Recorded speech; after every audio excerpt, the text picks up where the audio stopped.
before we wrap up. This is an action, power-packed show. You will not be disappointed in watching. Spread the word, comment. We will read your comments, like the link, share the link, and make sure that your friends, your family, will be a media because and no cry. So efa ya mamu hu e wo Ghana obeti ni nyina free. Na busuafo bia ya dream. Emra so say yekohwe the recap. Enti twen mi sisi amesan so about what this for me.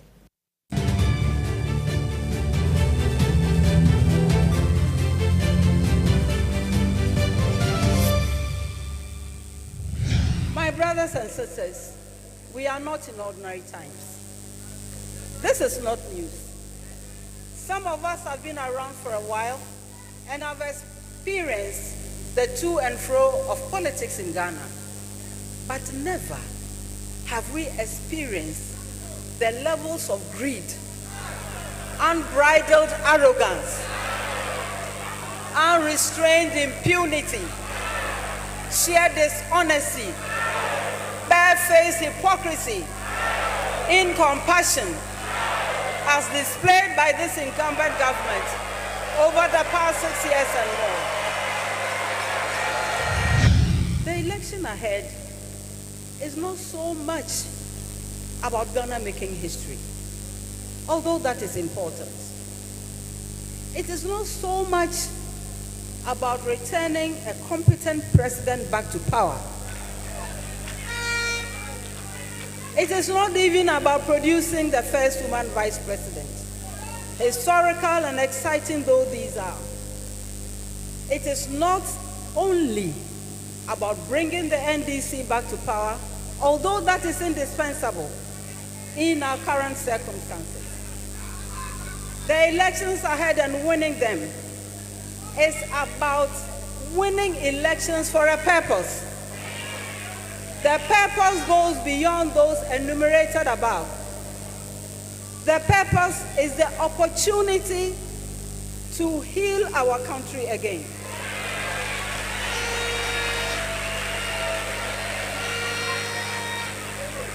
It is about the opportunity to pull Ghana back from the precipice of destruction, of normalizing corruption, of incomprehensive greed, from deep despair. The election ahead and winning it for our party is about hard work and abiding sacrifice. It is to embrace everyone in building a Ghana that functions again. It is to work towards a Ghana where citizens have confidence and hope and are determined to regain their independence of thought and of agenda. We must work towards a Ghana that at the very least can feed itself. We know we can. I will share in our collective successes and share responsibility for our setbacks, if any. And at the time of reckoning, Your Excellency John Dramani Mahama, I will not, in the advancement of self-serving ambition, declare to the whole world that I was only the driver's mate.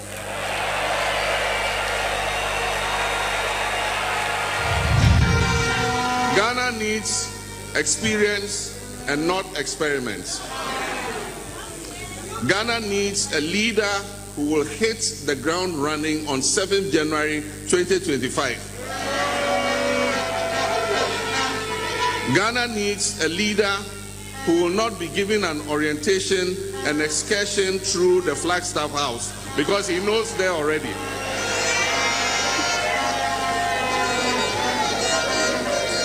Ghana used to be the shining light on the continent of Africa, and I'm of the strongest conviction that we can attain those heights again. I believe it, and we will lead by example.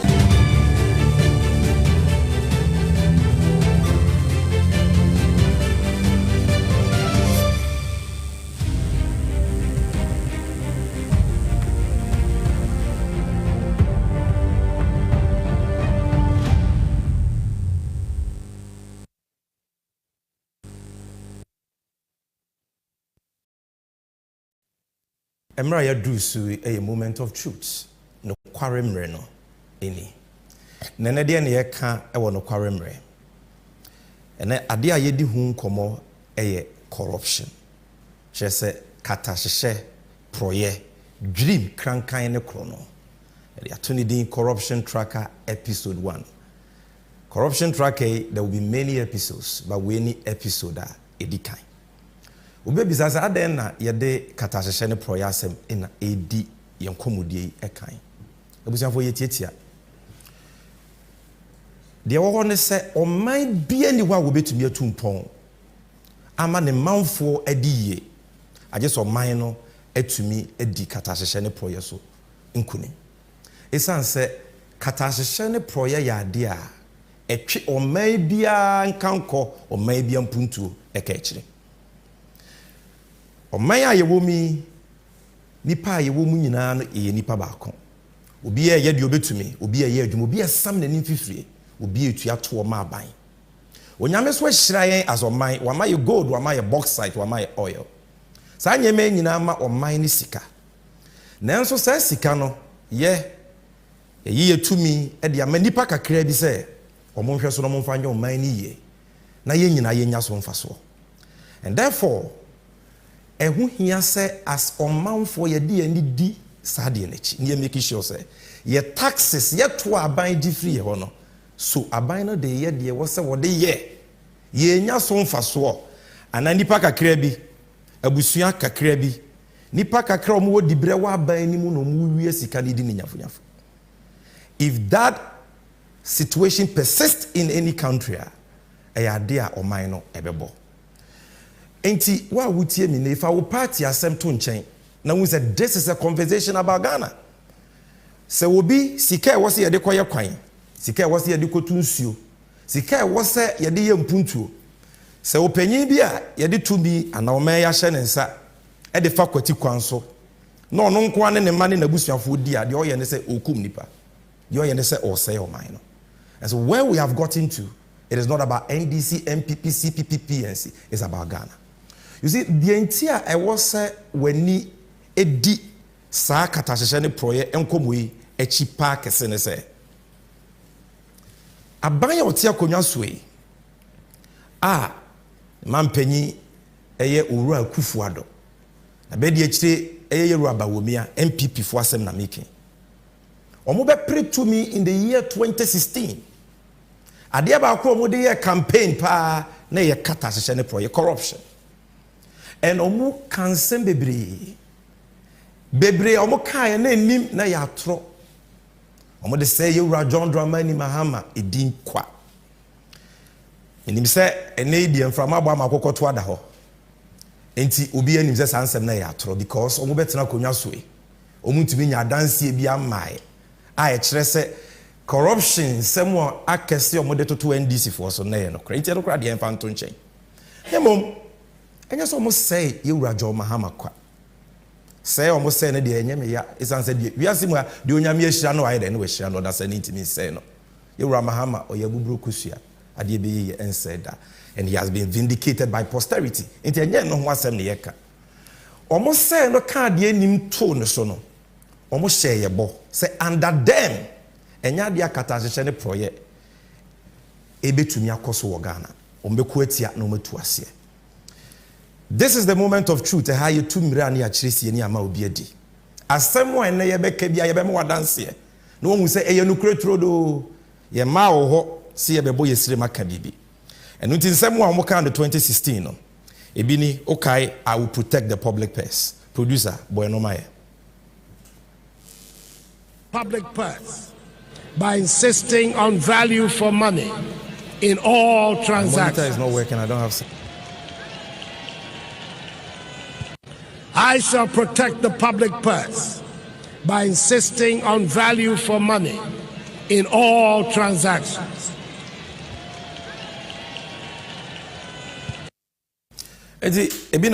I shall protect the public purse. This is a Obana Ghana sika wa bebo ho ban. O kan so mohwe ne yere Ghana ba penyi Rebecca Kufuado boni sem pra. The baba so boni sem pra. Abuso kwa nyo nko. And then MPP for Frank Atu for your man Penya Bedi Alhaji Bawumia, and also cancer Makesia Pa. Samobe Kaya or Kase Yura Mahama. Na breso katazechane proye koso na nunti na ahokyere bagana e yowura ba womia na maye hu se sa ahokyere wo man bi mu a na kyese katazechane proye ho munti we mame Gana yenyina yenimsa ahokyere abai due to 3 reasons: mismanagement, incompetence, and corruption.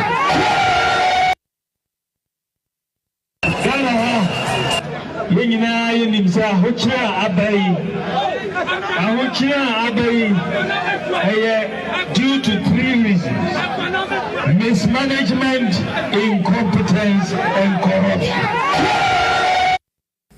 Abuzafo enye we nko a o Yewura Bawumia ka we wie ye to Mahama so no say Ghana fo mo nto abama o mampeni Akufo-Addo na mo to abama o mampeni Akufo-Addo a obetu kata hyehyɛ ne proye ase esan se o mampeni Akufo-Addo ono de kata hyehyɛ ne proye de oni ni twaka bia o so ye incorruptible eno so ehwa danse ye ni hwe we mame. Well, it is true that the economy is going through challenges. We have a situation where the hardships are increasing. Nobody can deny that.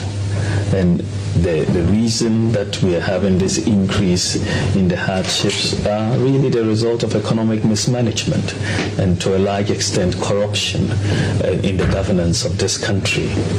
We believe that the vision that Nana Addo Dankwa Akufo-Addo has set for this country, for the integrity, the transparency, the incorruptibility of Nana Akufo-Addo will stand the test of time. And the vision that he has for economic transformation is the reason why Ghanaians should give Nana Akufo-Addo the chance in the 2016 general election.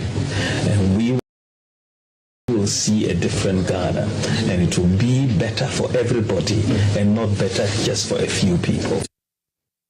Ejabuzafo nwankasa matibi bebre wo ho yekoya nimi ye bebo bi ma kire mo but mo ne be ya adwen se eye sansem de we adokodoko nsem we ensem wa se bi se bi mpreduasa ukonwuram ko ka kire boa mu ti akra obidi wachi abafie MPP for led by Alhaji Bawumia ne Omampenyi Akufo-Addo ka kire Ghana for ena dodo na ade yesisi dua ekoto abama wo nti ena obroni se adani social contract between us and them.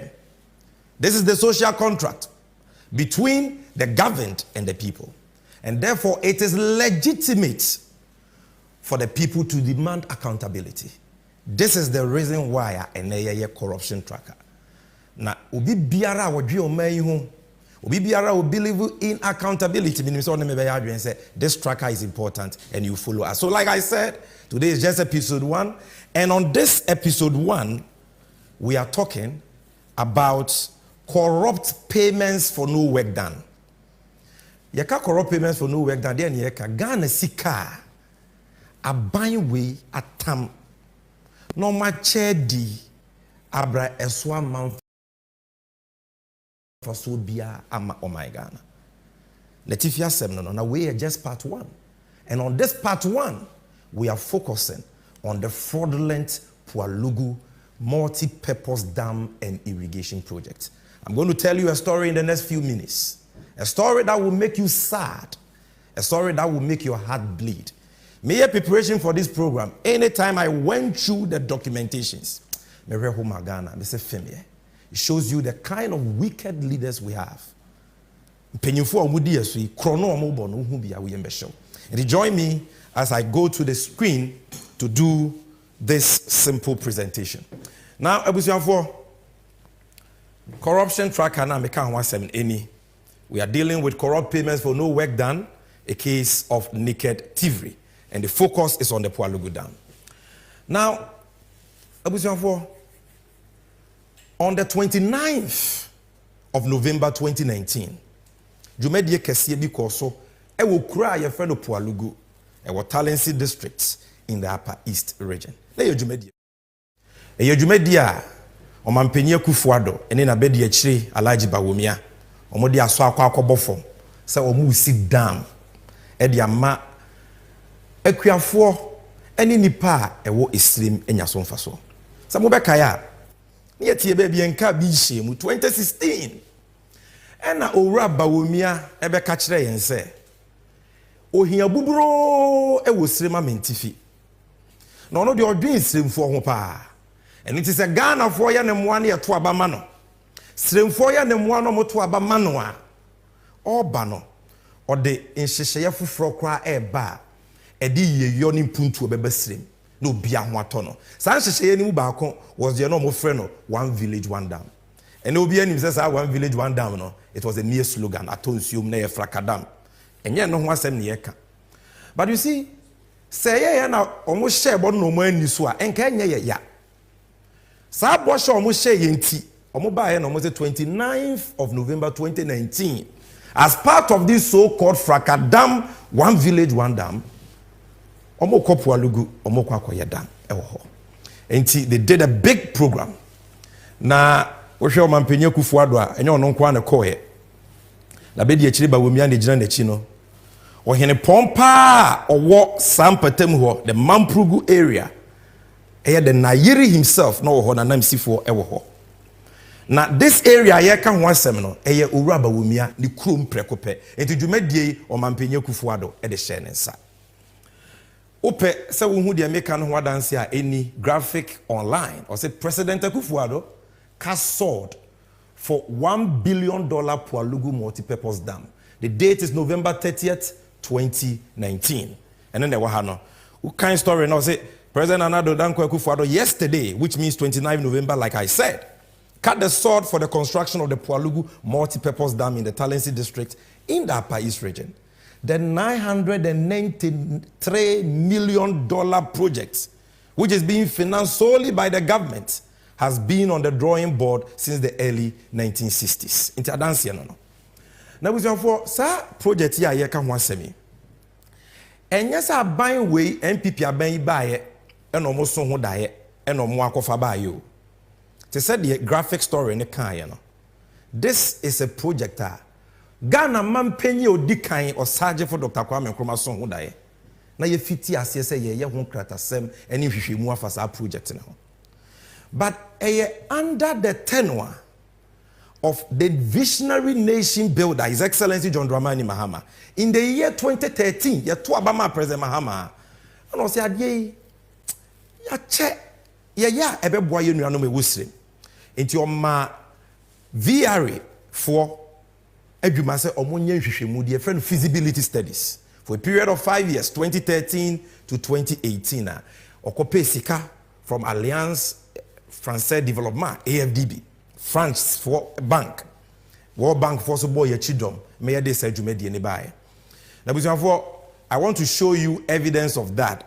O person who say you Ramahama Breso and a project we who feasibility studies in area. Just go to VRA.com. If producer can give us that story on the screen, you will see it. VRA.com. The story is there. Feasibility from 2013 to 2018. Project no ya chiche mu miensa. Ye wo de ye dam. I just say ye no on the white voter. Now give me the VRA story again. Give me the VRA story. Go. So this is the VRA story. You can see it here. Okomo website it is there. Just search for Pualugu Dam. It says VRA started work on the Pualugu Dam as far as the early 90s when it conducted feasibility studies on potential hydro sites in the White, Black, and Uti River basins. The current project activity started in 2013 when VRA, with financial support from Alliance Français Développement of France and technical support from the World Bank, initiated feasibility study, as well as an environmental and social impact assessment for the construction of a multi-purpose dam and irrigation scheme. VRA completed the feasibility study in 2018 and has proceeded to the implementation phase of the project. And said, President Mahama Bresson yesterday, I buy way by near 2018 and 2019, almost 20 years. So no problem. Now let's go to the components. There is a dam. 165 meters near the Pualugu Bridge. Dam no so the FA woman say ebe timi asanso ama ye enyina mahode in Kenya. ama yenua no ma wosrem. So there are 2 turbines omu nyina no generate 60 megawatts of power. And on anche ye what the irrigation scheme and also so a different part of the project intended say ebema akuafo e wosrem ensu ama omo de aye omu kua no mo no baye etimi adoso. So it's a very, very important project. Now abusuafo emra MPP for the asoko ball form na yiriti akonwam mpenyufo ba wo mi okrom ahemfu nyina wo hobi muntie asemo a wampenya kufuado ekan muntie of the Pwalugu multi-purpose dam and irrigation project, which upon completion will be the single largest investment ever made by any government in the northern sector of the country. It is in fulfillment of a pledge the new patriotic party made to the Ghanaian people. For us in the governing new patriotic party, we do not renege on our promises. We keep them. Abuzafo Mwankasa matibi wo masum nkontompofo project amobae na ewo ho Yewura Mahama ye ho hwehwemu nyina awie Omampenya Kufuado say your mu project na ekire say MPP for see omo ye omo di omo bohye so. This is what he said. Na di Omampenya Kufuado kan no kwa na enye ya the backing vocalist nkontompo hene Alhaji Bawumia a dwumadie ni na esi ni na so no ono de okan ye mpo de bobo muntie. In the northern part of our country where you come from, and Amono, can you beat your chest and say, yeah, this signature project in the north? I think the most important project here in the north since independence, a Pwalugu Dam project. Okay. Is the biggest investment. Say we're drawing books no more since independence. Okay, I watch it. Government be by say Pwalugu Dam. But we're here as a signature project and in Ebeda number 1, so there's no doubt about that. Pwalugu Dam, no, it's clear. Government, but for any government since independence, there's no investment ever seen. Pwalugu Dam, okay. You know, and it's something that is for the country. It's something that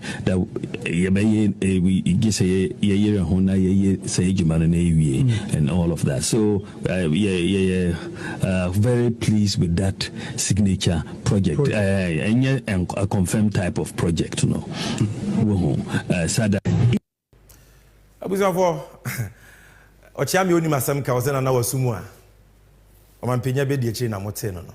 Ose Pwalugu Dam ya ye ka ho asemi enne ye project kese a ye hu bi da e wosrem omo na aye ho hyehyeye forgetting say according to VR rankers and President Mahama na ye all the preparatory works ma ye wie in 2018 okawie no say we dey ente say confirm on atro ne na da na omo ka no position say omo dey say Yewura Mahama na onyame apa omo ntoma no he went on Asempa FM to repeat the same lies.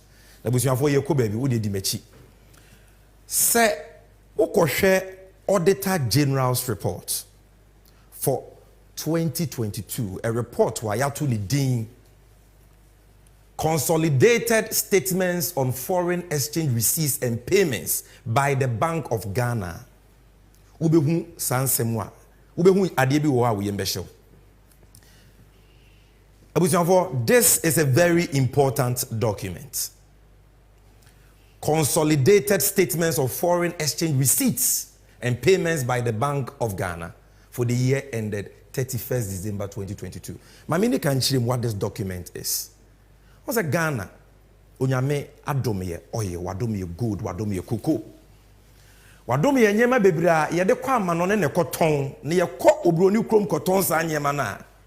Yenya obroni sika dollars, yenya pounds, yenya euros. Yenya sa nyema ni nyina. Na abusua yenya sa sika no ema me no mienu ho ye de koto Bank of Ghana se aban no enhwe sika no so na aban no Enfanye impuntu a Ghana fo nyina yebenya so mfaso. Because koko akuafo na asam omanim fifiri ado am omunsem asi cheche ene yenya koko akoto na manoni enya dollar. Ente wose ye de be ya adepa. Se yamfa anya hwe na the Bank of Ghana kra e ma ye sidi no enya hoden. Uko check this Auditor General's report, page 23. And on the screen, you can see the Auditor General's report. I am going all the way to page 23. I'm showing you the real Auditor General's report. No libi-libi, no laba-laba, yetumri, niachirisie. Page 23 of the report. You will see this table. Progress payments to contractors for 2022 and 2021. Table 11. Now, the last but one row of this table. They want to say, Bank of Ghana for say Ora Bawumia, our chairman of the economic management team. A directive or direction, directive, clear order. Muntuesika, and from company your friend of Power China International Group Limited. As I see, can almost say a final payment for the construction of the Pualugu irrigation project. Sikane do what you're saying, $11,949,088.06. That is akaka krebi na $12 million. This is the Auditor General's report. Sika umetuya. Look at the purpose of the money. Final. We are mobilization. Final payment for the construction of the Pualugu irrigation project. Shannon so say Jumedie Yeraba Wumia Nasunisi because I will in future pay the Krum Prekope. Now let's go back to the PowerPoint slides. Let's go back to that. Good. So this is the amount of money which was paid. Na sika yaka 17 no makana kasa ewo obronis kasemu. What the bagan sika mu ade na yaka ho asem. We have $1 na kaka krebi na 15 cedis. But when put there yama abai no to 4 bo. $1 is to 14 Ghana cedis. It is a converted $12 million no. Eba Ghana cedis you get 167 million Ghana cedis any actually. Titisikano 1.6 trillion. This is not chicken change. Nyesika ketwa. Uraba wumi ane na ban say omo di ama company from MS Power China Company Limited. Final payment for the construction of the Pualugu irrigation scheme. Almost say, on my irrigation scheme, and on my contractor ka, which means it's a baby irrigation scheme no wa. I was see a who project a foncio. No more de yomukia. Send a bay or no buy ebedos, almost when you be almost waiting your This is the money we are talking about here. 167 million cedis a biguso, Titisikano 1.6 trillion. Now we have NDC Communications Bureau ya yehwehwemu. Na minisa asem when central for bebre so ya honhwehwemu. De yakwa akohu no yesi afem. After making noise about this project. A project e bin sisiremu da. A project e de sika ebeba sirem. NPP for there. We don't renege on our promise. We nye Mahama confirm projects. And at the end and after paying according to them $12 million equivalent to 1.6 trillion. And rather, you call the sites of the project. As you may be aware, Unimu Amichrim project we shortcut your Mampenya Kufuado and the Pualugu and what talents in the Upper East region. But a project on the white voter with crisscrosses Upper East and Northeast regions. And the project in the fact is Northeast or Rabba Wumia or no one chrome ne war. It will cry 80% of the project. It was Sariba. Project ni bi ewo Kurugu and be wo Pualugu. We have been to all the 3 sites and we are giving you videos taken as recent as yesterday. 1.6 trillion now. Yen penny for mudi or may so say modia irrigation project every some of the bois equiafono. The videos. Videos on your screen. No? This is the Sariba site where 80% of the project can be found. Utimu is a contractor no wabobo na pata. Why ne board wo ho. Dama omampanyi abedi eche ba womi atua 1.6 trillion. Ono wani krom o enie dam nini. 1.6 trillion dam. Monhwe. Almost a final payments. This is in the Auditor General's report for 2022. Areho. Asefen. Asasetam ne daho. Hwini so. Me pa wacho mo enko kurugu producer my kurugu die no. We esariba my kurugu also in the northeast region. Oraba wo mianu krompe. Eni kurugu die no no. Oh contractor no. Oye pillars bi wo form enti dam ni o 1.6 trillion dam. Enyame na me so mo tuya 1.6 trillion. It is the Auditor General's report. I have shown you the report. This is kurugu. Producer, obetimi ame ahwepo alugu baby o mampenya kufuado. Odi asobo form wa na yiri wa na oduadua no. Kurugu ni. This is the Kurugu site. Me say Kurugu Pualugu, this is the Pualugu site. This is the Pualugu site. Thank you very much, producer. We can come back to the studio. Thank you. Ejabusianfo eyarewo sem. Asem we asem wa. These are the people who promise to protect the public purse. We mu no modi atrone nada. Adokodoko nsem ebeji to me. Baako mampenye kufuado say I'm too old to steal your money. Oraba womia. Ose montu abama me na memfa Quran. Enko presidency. Quran the woman ye. Say wonye dam wa, utumi ka say why ye dam. Na wafa Ghana sika titiri die 1.6 trillion. Mwacha mamuhu adi. Say mo tuya ma contractor. The contractor has left site for many years only. And ne ensem for mopa monko Kurugu, monko Sariba, monko Pualugu, monko all the places are project we ebiwo. You will see nothing.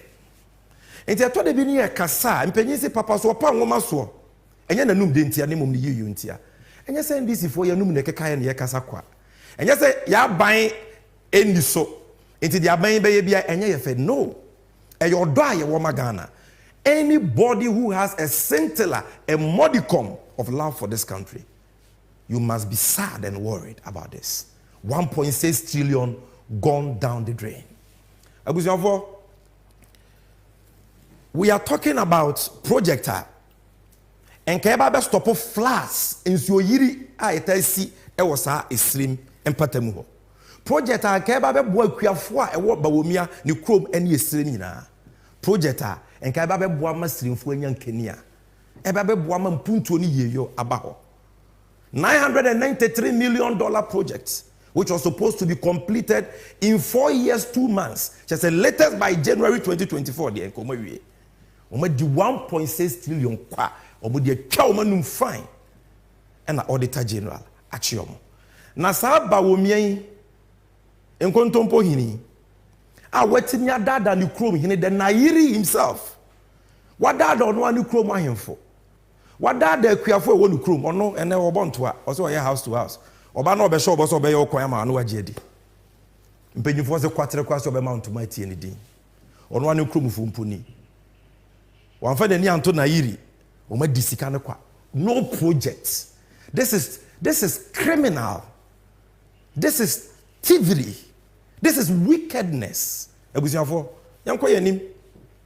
Na obi beka se o Sammy Gyamfi Auditor General at semon kwa na mo ka. Na bia Auditor General no oyemfonso. Medical mo say Auditor General wankasa kwa say Bank of Ghana na etua sika no. Na enam se NDC ye penu kurenti no ye kotie Bank of Ghana for so ma no ye. Munyina munim say ye wo abasoko bi ye wo mrahye bedwam aye from Public Accounts Committee. Auditor General ye ne hwehwe mu wi a ho na ne report na ye den eko. Report yakoho. Bank of Ghana penyimpa Dr. Adesia Bawomia ne Akufuado de na akwa akotena ho no. Ono ankasa na net adwam. One ne auditors ene ye bisa wo. Omo di nchiremu na ba 1.6 trillion no. Wo de mo hwe nchiremu omo de aba muntie. Last question from you. Okay. Thank you very much, Mr. Chair. Page 23. Page 23. somewhere you will see final payment for construction of the Kwalago irrigation project. Yes. Kwalago irrigation project, final payment. 2-3. At the top there, you see the last but one. Final payment for the construction of the Kwalago irrigation project. The question is, I thought probably before payments are made, contractors present certificates. Because when you get to Kwalago, there's nothing there. There's no even a pole. There's no even a signboard. And if the contractor is taking $11 million, there's nothing. There is no even a what do we call it? Like a container. You can't even see the project site. So what certificate was presented before this money was paid? That's my question. Oh. The sun there was at all. There's not even sun on the site. You can't even identify the site. Let him answer. So I want to know how that money was paid. Yes, he will answer. I think the amount you're referring to was paid in 2021, not 2022. And the auditors would have to tell us because they must have cited their documentations before they wrote this report. The Auditor General, yeah. So maybe they can explain. Before then, if assuming that it was something like a mobilization, but if you say final, okay. No. It says final payment. It's a final payment, okay. Can we, auditors, could you help us out over here?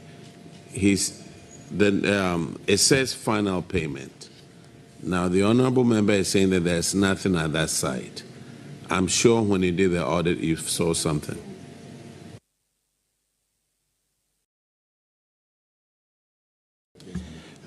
Honorable Chair, Controller instructed them to pay, and they paid. We are not aware whether the project has been completed or there's nothing ongoing. Abusia former sumo o matibi. Ya tam Ghana sika titiri die. 1.6 trillion. Ama company na one pam. Omo ne bawomia ne MPP for na chisika ne die wie. Ye bisa governor of Bank of Ghana ono ne tu sika ne se die nti na mutu sika abrahwe ni asase ne so a wadani mu oso ontimi nkasa age se auditors akasa ma no governor ne se ontimi nkasa wadani mu auditors ne so nchire mu omo se omo de ye ka so omuntu a no mutu aye. These are the people omo ye central bank. You see the poverty of leadership, the leadership paralysis confronting the nation. You see that for yourself. Just say yesi muntu a now ye discana mo much heady. That is why they can't explain it. Na busuan for hwe koko kuani a wado wabre wa mo man na nya koko ya koton enya dollar. Yemfa me yo man ni ye. Say ye ni bibi kura de be ya yemfa nto Bank of Ghana na nya asiachi ba emma ye Ghana cedi ni nya ahoden. Omo to gold, ye oil. What disicano? Why won't the dollar hit 15 cedis? I don't know dollar no 50 because dollar never knew. Say dollar need the Bank of Ghana cry. And can me cedi ni nya ahoden. Yes say nay cedi ani magu ase a or dance palo go a dollar etu mirika say you say who both akakakra bi na 15 cedis a egu ni panyuma no. And so if you're a businessman na NDC for your kakata hye no proyas na wo say mfa nwan fa ho krono omobo ni say no eno na deplete your forest reserves eno nti na ne dollar ekosoro no. You see, a lot of times we say so many why ya dia ho kire wo adwuma ni ho. The main reason e kata hye no proye because sika was here dey your money ye no nipa kakra bi pese ni nkumunya adufu de pie sika ni bre enti no ma chedi. And these are the consequences. Enti we've given you both sides and you can judge the truth for yourself. No baby says 1.6 trillion onima de crowd and betumi aye. And chaya kra mote Ghana mankwa edunson and a shiro monkwa they died. Why? Because kolebu aswaye wo ho a obi wo kidney disease a okokoje ayarehwe no. Aban we di omoka 4 million cedis. Ama ye raba wo mi ase aban economy no hweso no any 4 million cedis. For 6 months the renal unit was shut down. 17 Ghanaians died. Say sika we ye ka say ye de ya de palm on my Ghana e betime si renal unit with many machines. E betime ama kidney patients free medical care for more than 2 years. Ye dia say ne kwa. Say sika ye kan wan semi. Say ye tuama independent power producers.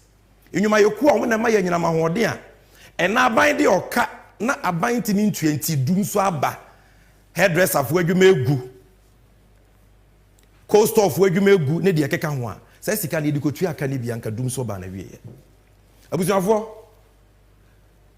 ena adwuma ni ho ena ye ti association bi say unemployed graduate nurses and midwives association 75,000 of them o ma wie school e ko mfie 9 aban sisika ni wonti yemfo mo adwuma mutifie $12 million could have employed these 75,000 nurses and paid them for about 1 year.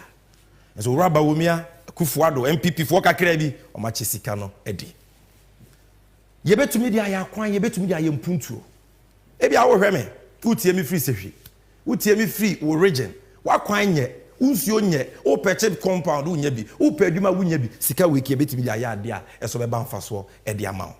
This is what we are talking about. This is the kind of country we live in today. A country and penyufu e wo mu no omode na ada abedu to me. Omo say ya dia kro no ye mobi. And so omo ye kromfutechi am watching obia. And we have given you the evidence. Sika we American wansemi. See the ma ye ura John Dramani Mahama. Nka mbe hu mpuntuo. Kambe hu dams papa, kambe hu akwan papa, kambe hu suku papa. John Mahama Bresso, nothing like this happened. And it is what is Akufo-Addo and I'm not say I can't hand over to John Mahama. I don't want to hand over to John Mahama. Then I'm the Otesunti. Osro omuni zomokwa. They are going to jail. Omuni say once John Mahama comes, there will be accountability. And yema ye puppet, ye pudo, ba wo mi amra no mebo ye ho ban. The omu ye nyina eno no. That is the reason for that. I mean, sure, Nyama ka John Mahama this can be. John Mahama, Esrem wa baby Dr. Bawumia. What this sika we are saying kwano. Or ye demu hu no mafidi so say your friend the Tamale Dam. This Tamale Dam is in Garu Timpani in the Upper East region. Dam kesiye sika kakra bi no de ye mo hwe dam we da ho. Tamale Dam. This is just phase 1. Aban ba phase 2 and phase 3 o majaye. This is President Mahama for you. Show me some of the things President Mahama did, producer. The Tamale Dam is okay. Show me some of the things. But when we are in sit down, President Mahama, more in the dam, more in the hospital in Kraheya, University of Ghana Medical Center. Hospital, we a chain hotel, 5-star hotel. We see my next, try more. Producer, let's go. Let's go. University of Ghana Medical Center. This is what Mahama will use your taxes for.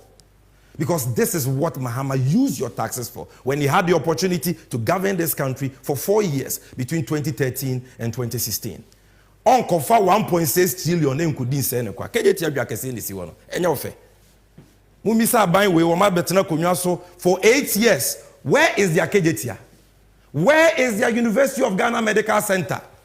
Omo Tamale Dam ewen. Na etwa go no. Producer yanko kejetia no no. Yanko. That is KJT for you in Kumasi. Projects in the Bebre. This is the Rage Hospital, Greater Accra Hospital, 420 bed. The visionary nation builder did this. Young Koso, the Circle Dubai Interchange, and the Dahono. We na President Mahama or the year to obey. You see, so this is the kind of leaders we need.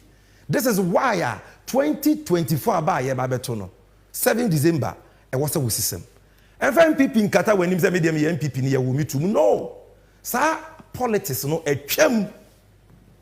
Let us vote for change. Send a bias uncle for you or bebu akonta. We will hold them accountable. Near the once. And it's a position for baby I did you made the basin. Now I may a moment of truth editorial on this Pualugu Dam. Ebi obiti Mr. Nadjum we any kissing Auditor General's report now convincing. Public Accounts Committee, Bank of Ghana new now convincing. Videos and pictures now convincing. And into the my main more MPP penyimpa na asem wa waka about this government nkyere bi ono de obegyinadi because obi MPP ni amenya cho say your MPP ni bi chen Kennedy akompre ko Japan wo de muntie de ono aka wakasa afa aban we ho. MPP is looting this country as if there's no tomorrow. Why? Who really got your government? What do you mean? The youth of this country are not working. Now we're intimidating and control. The MPP is looting this country as if there's no tomorrow. Why? Who really got your government? What do you mean? The youth of this country are not working. Now we're intimidating and control. Ezi bomo chichi efiri ase ebe ka tro so de ncheme we ni na chinye obu a wo hwem ya wo MPP ni a obu ofu a wo didi matem unya MPP ni nche Kennedy Japan. He is telling you because ono ne akufu ado ne ba wo mi amo ne ko na krana oso omo fum wiye sika te se wo chena bi ni ho ti wo ba no ne daache ewe under these people onana no omo daache we under these people. The producer, one time, Mama ni enfenwe.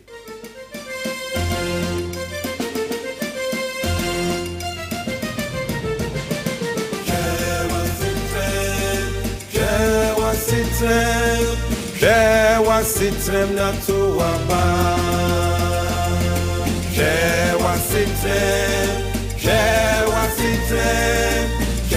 wasitrem na tuwaba. Abuzavo enti hani yede besi eyetie enyama koyie ma o anenkoyi a wawonim hwe wasetenam afa to abapa na se wasetenam nya hu se eye krono kata hyehye ne proya o mampenya kufuado owura ba wo mia ne MPP fo obo enu nti na wo bre yede besi a ye ko break ye ba yede NDC and you know ebebro me da wi ase. Eguba, where are you in a hurry to? Now I'm off to work. Huh? To work? Yes. But you're just coming from one. That was my day job. I'm off to my night job. Wait. When did you move from being unemployed to getting 2 jobs? That times have changed though. Now there are more companies running multiple 8-hour shifts, all thanks to the 24-hour economy policy by John Mahama. Now my degrees are no longer collecting dust. My master's degree got me my day job, and my undergraduate degree got me my night job. Wow. Ekuba, but won't it be dangerous coming back home late? How will you get home? Ma, rest. Come and see security personnel everywhere.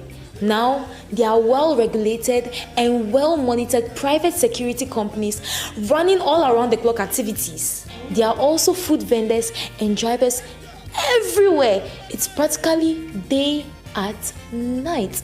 Everyone is making use of this 24-hour economy policy. Wow. Ekuba, I'm happy for you. But if you should take these 2 jobs, how many will be left for your friends? Ma, 24-hour economy policy inti. Ejumanu minyabi. Kofi beyebi. Salifu beyebi. Enyunyam beyebi. Obiya beyebi. Am I too old to take on another job?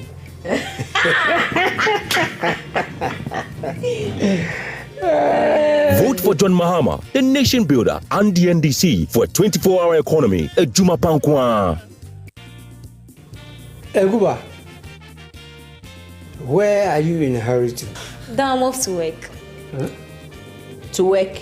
Yes. But you're just coming from one. That was my day job. I'm off to my night job. Wait. When did you move from being unemployed to getting 2 jobs? That times have changed though. Now there are more companies running multiple 8-hour shifts, all thanks to the 24-hour economy policy by John Mahama. Now my degrees are no longer collecting dust. My master's degree got me my day job, and my undergraduate degree got me my night job. Wow. Ekuba, but won't it be dangerous coming back home late? How will you get home? Ma, rest. Come and see security personnel everywhere. Now, there are well-regulated and well-monitored private security companies running all around the clock activities. There are also food vendors and drivers everywhere. It's practically day at night. Everyone is making use of this 24-hour economy policy. Wow. Ekuba, I'm happy for you. But if you should take these 2 jobs, how many will be left for your friends? Ma, 24-hour economy policy inti. Ejumanu, minyabi. Kofi beyebi. Salifu beyebi. Enyunyam beyebi. Obiya beyebi. Am I too old to take on another job?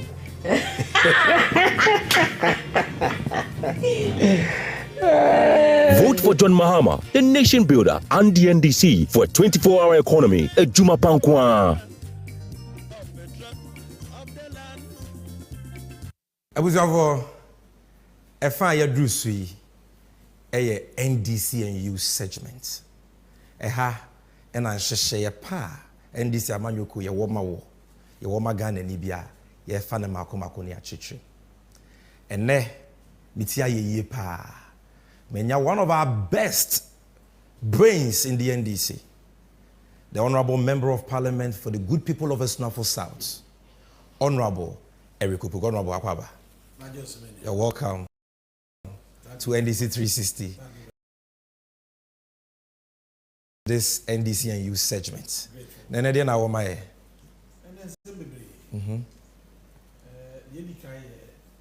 24-hour economy na yebeka wasa. Na ansa na yebeka wasa. Pese yichi mahodo be enan. Na why presentation am I? But that's it. For moi, mo pese mo 24-hour economy na say. Now who will chefe wo no? This is the time. Honorable Rekopoku will be by the touch screen to give you everything you need to know about the 24-hour economy after this short break. Yebasisi here. Ekuba.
Honorable.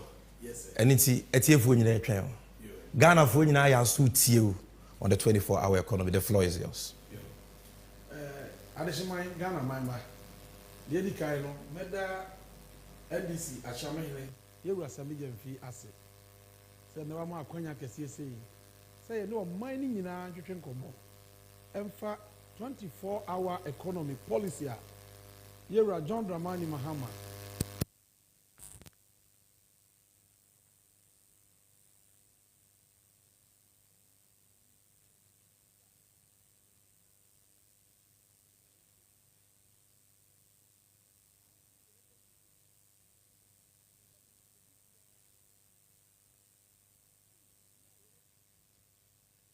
I'm almost saying one microphone. There is a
Eguba, where are you in a hurry to? Now I'm off to work. Huh? To work? Yes. But you're just coming from one. That was my day job. Move to my night job. Wait. When did you move from being unemployed to getting 2 jobs? The times have changed though. Now there are more companies running multiple 8-hour shifts, all thanks to the 24-hour economy policy by John Mahama. Now my degrees are no longer collecting dust. My master's degree got me my day job, and my undergraduate degree got me my night job. Wow. Ekuba, but won't it be dangerous coming back home late? How will you get home? Ma, rest. Come and see security personnel everywhere. Now, there are well-regulated and well-monitored private security companies running all around the clock activities. There are also food vendors and drivers everywhere. It's practically day at night. Everyone is making use of this 24-hour economy policy. Wow. Ekuba, I'm happy for you. But if you should take these 2 jobs, how many will be left for your friends? Ma, 24-hour economy policy inti. Ejumanu menyabi. Kofi beyebi. Salifu beyebi. Enyunyam beyebi. Obiya beyebi. Am I too old to take on another job?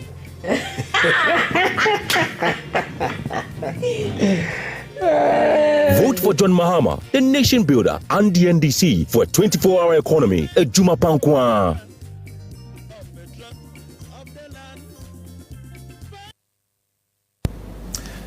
I was avoid Mama Kwa about NDC 360 show. So, often you do see is the NDC and you segment.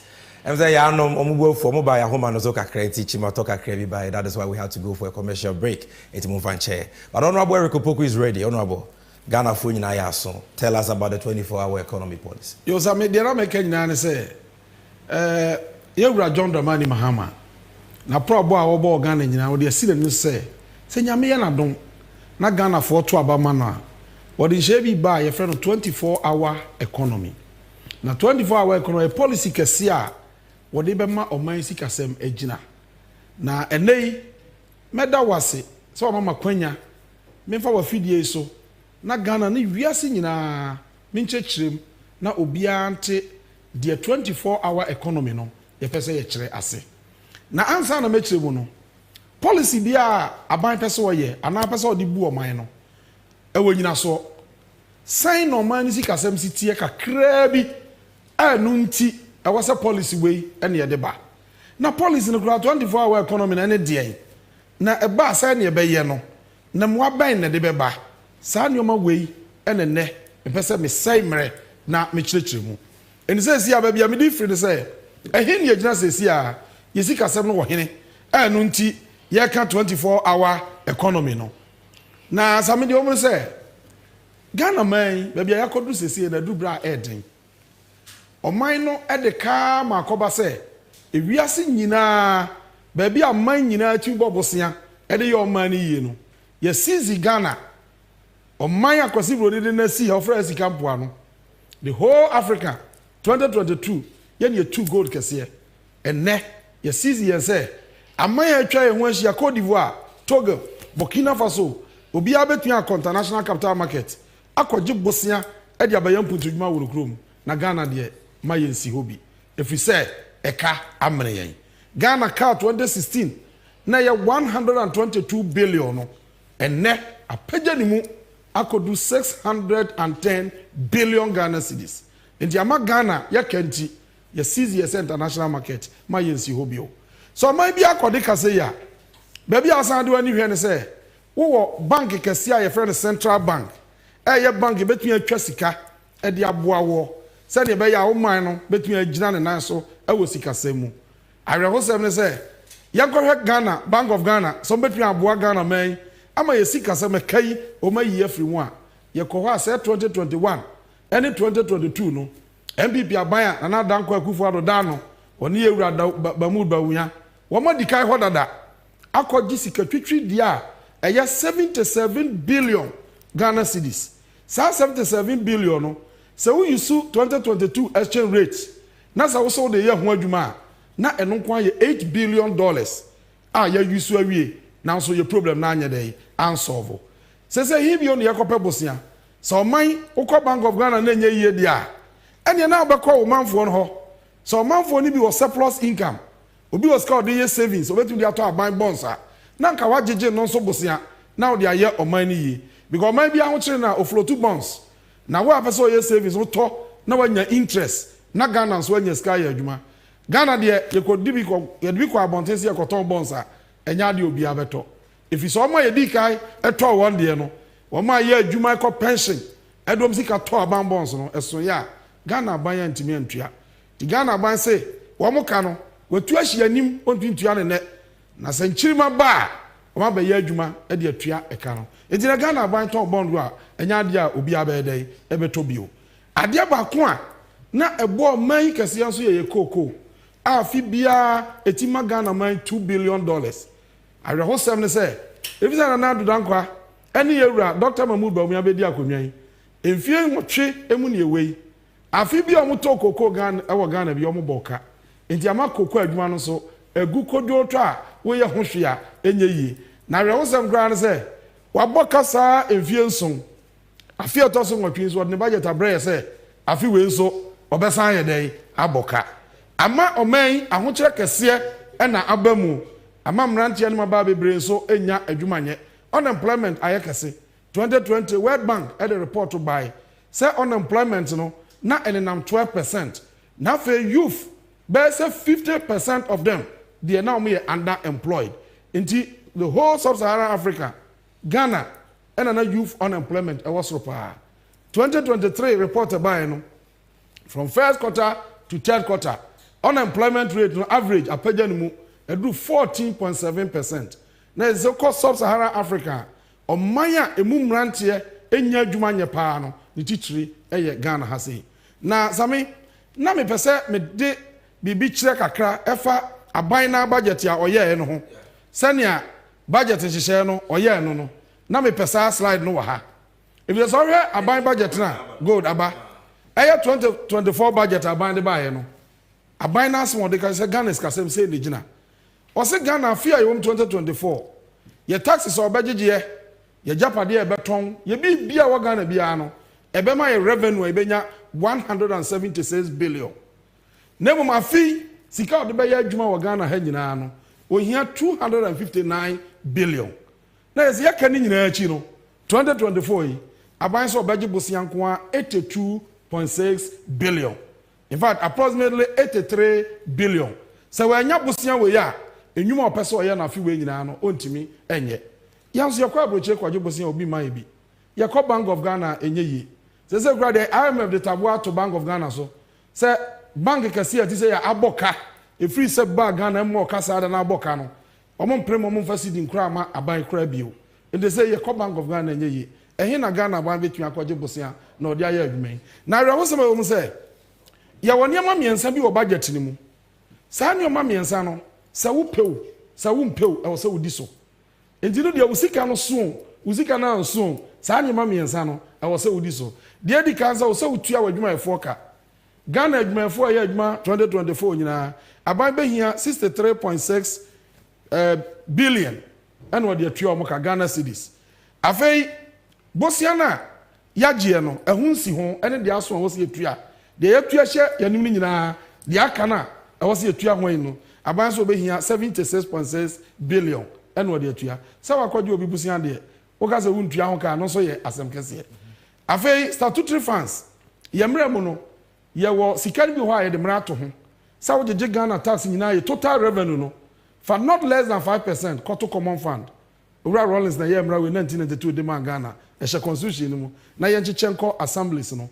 Ye tuatua ye VAT na yemfa 2.5 mra say yemfa nko get one yemfa 2.5 enko health insurance enti eto mra da ho nyina a wo se wutua eno so eye 47.4 billion tu kaboma sa nyema miensa we nko ano aban ni hia 187 billion enti de chance sa aban ankoje bosia 11 billion a afi we wantumi ntua adwuma efo ka enti je se ye adwuma efo a ye adwuma wo Ghana no Ghana budget bosia 11.4 billion. Yes, o man abo ano no. Ansa na yetua adwuma foka. In this abre I wa bato mi. Say o mampanyini ana na be de akire ko gina baabi. No ka te say o de say e be ye kwan a. Ehi na o ko first scan dey dey. E dey free. Yanso ne ko gye bosia baabi enye baabi om nya hwe. Sesi aye treasury bills. On send there short term loans. When you talk treasury bills 6 months. Ya pay interest no 50%, 60%. Oh 6 months me turn ma gimi me si ho. Na buy na bon bosia. Enti do 6 months na onya no assign issue foforo.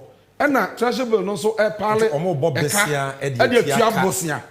E na bosia no e pale gu hosa na ka no e ye kese. Enti sei e na e man ni gina. Now e kwan ben ye be fa so a yebetimi aye adwuma ama oman no atimi agina ne nanso ekwan befa so yebetimi aye adwuma ama oman no agina nanso e wose ye nhihye bi a ebema yeka akofom ebema adwuma aba ebema obi ton ade wodwomu a yebeto ebema oman no sikasam agina brane na obi a ho aye den ato no na policy bi a wode ba bia no se wo man no sikasam te sei na akofa policy a eho ka ne ye kakraka enya dia obetumi ayeda ebeye enudwa ya na wadwa wanu makọ eno na owura John Dramani Mahama omampanyi dada tikase eso da yepa wada adwene ho se da bi o management say si idea say ebetumi de o management ye dia yes ye the policy bi e frɛ no 24-hour economy e de ba Ghana ha eno na be gina ebe o man manyina enya ahoto e dia ne 24-hour economy 24-hour economy ne say efiri da Ghana ba ye nyina no ye adwuma efiri anopa no nwotwe a ebo nonum a na ya pon saa na ye adwuma wo Ghana ha ba nyame obo wiase sameda kru bia wo de donhwere makomako aduonu 24 hours ene de ma ye saa 24 hours no wo ma nim apomde hu nyansa ye ahwemu no wo mse obi a wotia so opese wo ho ye den pa 24 hours no fa mu donhwere mako nwotwe fada na nka dunsia no de obenya ubetumi ja ya adwuma still ohun be yeden enti wase da kru bia wantimi anakra no out of the 24 hours 8 hours there wutimi da nanka wudi 16 no eya adwuma na wudi nya sika ede hwa wo yire ene oma ene wabusua unfortunately oba ha yende 24 hours no ya the 8 hours pe ene ya adwuma ene 16 hours no ya di bi dan ya di bi nso di agro amanya aka atumpon wo wiase no wo mo nya ne saa wamu de obi amu yan hye se obi abeda 8 hours na oman na dwuma de 24 hours ni nyina yaye eno ene ye friend 24-hour economy enti dakro na 24 hours no ye chemu donhwere nwotwe na ezi nya 3 shifts ye nya sa 3 shifts na de ye be ne se ene obi biara o wa mamu no sa wokọ adwuma donhwere nwotwe a na wapon no obi nso aba donhwere nwotwe no no so apon no obi nso aba donhwere nwotwe no no so apon enti 24 hours no ye be ya adwuma saa nipa bia betimi ada nanso the Ghanaian economy there it will never sleep and only the 24-hour economy na sami de wo mu de wi ne say saa 24-hour economy ne bota ye pa ne say e de ne de pe ye pese ye output productivity nioma ye produce ye mam ye pagam se na ye produce ye van say 24 a ye pese ye pagam ko du be say 100 na ye sa mo ye sika so aye dey adoso afa ye pagam no ye de nsa bebre na ye nipa bebre na benya adwuma ye se si aye no ka say National Labour Commission de abetra bonte say Ghana ha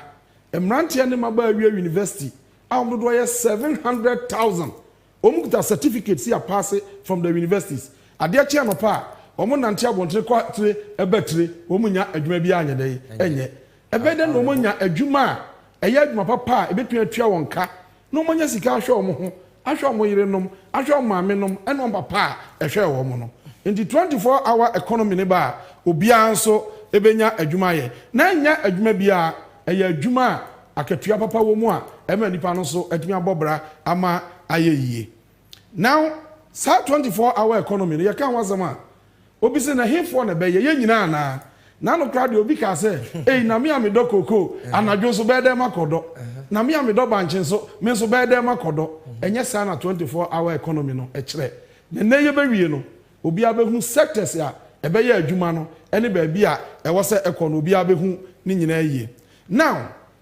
yawo public sector de ye aban adwuma a ye na ha aban adwuma ni bi wo hon ma pressure wo mo so traffic no so ba bia ye passport da bia nipa wo ho pe passport no aye bible no numa ya pon nti ebitimi de bosome na obi nsanka passport bosomienu na obi nsantimi nkan DVLA sanete Ghana Airport and Harbours Authority sanete se demand no ho nipa no pe omo ya willing paade no na se aban betimi aba mu ni aye 24 hours na omo nya bi a adenti ne ye sa enye yi enti ne aba enie se wo ba yemfa se Ports and Harbours 2022 me chake ye no na Ports and Harbours nko nipa ye adwuma no omo nam 4,500. Okay. Say nipa 4,000. Yes, 4,400. Say nipa 4,500 no. Omo ye adwuma from anopana na nwotwe ebo no numpa ya pon. Chef na be sisi. I was here yi niema no ba ya pon niema ni si ho. Ade a che ne ba na yetimi yi a na yi nti da bia enioma si ho a ye ntimi yi. Wani tu ase enioma no si ho che na wa ntimi anyi a na demora ya wew. A no so se atwa etuo bi ma otua wa ntimi antua a wajapade no yae dey yafa. Now ye can say esan se da bia traffic no load no ho na nipa 8 hours per yapon no. So wura mama be dia konwa yi a ye be chemu miensa 8 hours 8 hours 8 hours. Into 4,500 people na a year adwuma wo Port and Harbours no ye be ye no 4,500 omo abegina ho 8 hours. Na 4,500 for France asamba. Na 4,500 for France ayedey aba. Into Port and Harbours nkwano. The Hong Kong 13,500. Yeah, next year the 9,000 for proper. Yeah, you shoot 2022 figures oh. 9,000 and ye dey be ka ho. Na just say first 4,500 be start adwuma anopa no nwotwe. 8 hours ekobo 5 for my free. Omoko. Na 4,500 for France ayedey aba. 8 hours no omoko. Na 4,500 for France aba. Into 24 hours nyina no Port and Harbour no e be ye adwuma. Na man nipa bebre mrantia na ekuta certificate e maba wana awie school ye mrantia no ba wa hoden a wo mu ni certificate no wo mu nyina nso anya adwuma aye dai aye sa adwuma na wo ye no e be ma ye revenue so aye dai akoso enti dakro na nipa 4,500 e ye adwuma don hwe nwotwe no se na ye revenue e ye yemfa 10 billion a e na 10 billion no ye benya na hodo miensa. There's a buy moka. Sika kraba san ye dey aba bebre. There's economy ni so nyini ye kese. Aye kakraka. Afio ba be say yemfa passport. Passport office. In fact me checking passport no. Aye 2023. Na nipa ye adwuma nyina ekọ yemfa say 500. Say 500 no. Say ye ka say ye 24 hour economy na. What it means say ye be san for 500 back.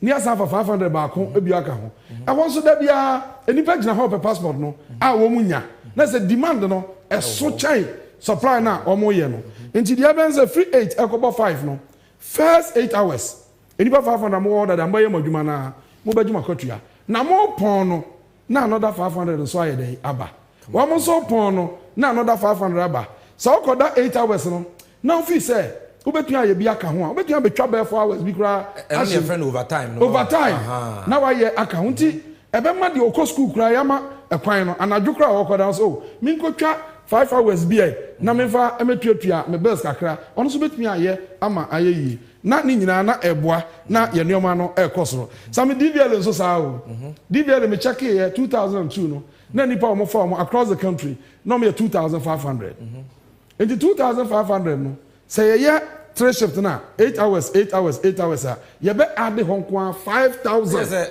honorable metewase a all abanyuma pressure wo mo so a e wo se ye mo ye adwuma 24/7 na ye rajo mahama e ba bere so mo be ye adwuma 24/7 in 3 shifts no adwuma ni nyina e koso mo ho miensa ba bia traffic will be a load no so bia no e be kosa bi okay na public sector no so we ye public sector aban adwuma mu no now ye be ko private sector ankrankra omo aye omo adwuma ankrankra no aye adwuma no untimi nkosha ne chenchena say kwaya 24-hour economy dabi nti ye wo kwan a ye de won so be fa so se ne be ya wo mu bia no ebetimi dia ye sa 24-hour economy bi na no nia edi kan ne say ye wo agro processing factories ansa ne baba we so no mamemfa we mra ansa mamenko Miss Nestle na memra hansa so we a private company wo company na wo gitum say 24-hour economy no ubeye bia why ade fi say wo boa ma adwuma aba o manim wo be bie mu ama mrantie no baba bebre anya adwuma aye dey aye. Number 2, wo boa ma your gross domestic product ye calculate afini nyina ya adwuma ye hu sika esansa wo triple wo production nti Ghana man your gross domestic product be dey e be cost. It is all go take your debt as percentage of GDP na ya multiply your production no your debt no be dey e be ba form na yi ya free sa ahokyere nwua sa adwempa na wo nti eniama ya ban jomama ban a ebe e be mo ni de di kai tax a wutua no ye be ye tax no bibi ama na aba form se be ya obetumi afa adwuma na waboa ama ye man no ye tumi ni ye better tax no so ama sa business na so be ye 24-hour economy ni bi no afei electricity kan ya on say a cost of electricity ayedin eno kan na ma business me bre na no me te say company ni bi kra say on tra Ghana bio or locate to Cote d'Ivoire because cost of doing business in Ghana no e too high on timi ntra say your tip power cost no so mana company no ho be hare no na watimi a produce more because you two doom so wasi o doom so dey say kwa no on say NDC ba doom so dey one time 10 hwe high on say 2015 owura mama settle a bank we ye frɛ no Ghana Exim Bank ne botan say oman ye kra ne madodo fra broche ena ma ye exchange rate no ya na adidi mrika no enti Exim Bank no ye bank ya ye de be support manufacturers a omu produce exportable commodities enti say what dia wo produce no ya de betumi akoton na manone ne anya dollar aba ne dia reduce your importer e wo say ye de Exim sika no bi ye dey support say sika we say duties na jeje report no ena ye wra mama ye mra say ye gibia ye fa nkoma Exim Bank ne ye fa me support the manufacturing sector no enti say Exim Bank we wo be ye 24-hour wo company now say under President Mahama 24-hour policy no ube ye bi no ye the Exim sika ni bi so ebe support na ha no me be ma example bi na ya toa so wo say yanko akire kura ne hwa de wo agro processing factories yavan say obi dua banche odua banche ni wie no o de banche ni kodwom a obi anto na banche na pro in fact okwenye nkura ase nkura obi banche pro wa fu ho ntu kura now say nya banche factory o de banche ni be starch ono serve as market kese e de ama o ma dua banche no etu do banche ba hope na ye say wato wono de be ye starch say starch na wo ye no ontimi nya no do ntie import starch e de bagana ha now say NDC ba Exim Bank facility na de man 24-hour economy na de oso ye no ye de Exim sika ni bi e support no na watimi abam obam no o ye 24-hour economy ni bi eti nipa ye adwuma ho dada na o me 200 enei wanya Exim support ne light bill ya teso kakra ma no ne tax nso ya ma no support kakra tax na ba form say wa fa nipa 200 asaka 200 na order no wasa fa 200 bio or run treasure enti 8 hours no 2 hours 200 we be ya adwuma o mapon 200 we be ya adwuma o mapon 200 we be ya adwuma o mapon na ne start no esam Exim support nti wa ba mo produce bebre enti ya import of starch no just ya teso na ma exchange rate ni so ayede enya ka exchange rate na ma ye seed na nya ho ye seed no na dollar na dollar no ahode no aba form na agina so eno ye agro nti agro processing companies a omofa agriculture production no raw material from agric no mo dey manufacture eye bibi no wo mo pa na wo so mo di kan kra etu anamon eye saade ko mo ye pe na ma agriculture gina na production no so mo ba mu a akuafo na omu dua ne ma no wo mo ma ene ye say cashew akuafo cocoa akuafo into akuafo we this is for them, this is for all of them. Good. Because ye to untosi no e dia ye can tomato ye dia gu kan mu aye kama ne yakoton no na ye fa wo ma no so adwuma aba hyemu bi se be ya wanyini na wontimi nyaku adwuma no oba onana no ono so benya factory hɔ ayɛ adwuma na wanya sika e de ahwɛ ne maame e de ahwɛ ne papa na wanya bi nso ahwɛ ne nuanom bi school ama mo so ayɛ akrachefo bi. Then again afa manufacturing industries industry bi a wo man mu bi a manufacture bi bia samenim me ne obi di nkomo ono na dia wo yen se oye biscuit. Okay.